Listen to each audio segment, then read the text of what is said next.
Pernah tak gaji naik tapi duit tetap habis? Dulu gaji 3,000 cukup-cukup makan. Sekarang gaji 6,000 pun cukup-cukup makan je. Mana pergi ekstra 3,000 tu? Jawapan dia simple je. Lifestyle pun naik sekali. Dulu kopi RM5, sekarang kopi dah RM20.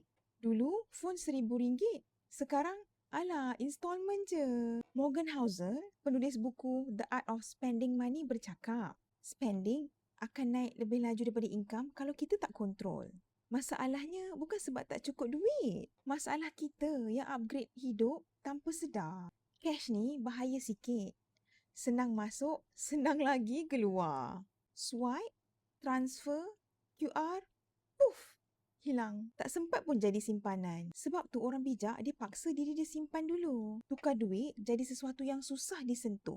Baru duit tu selamat dari diri sendiri. Masalahnya bukan income kecil, tapi kebocoran yang kita tak sedar setiap hari. Kalau tak kontrol dari sekarang, income besar pun tetap rasa sempit. Kesimpulannya, income besar tak bermakna jika kebocoran lebih besar. Follow saya untuk lebih kupasan buku, tips strategi kewangan yang waras, praktikal dan tak ada drama.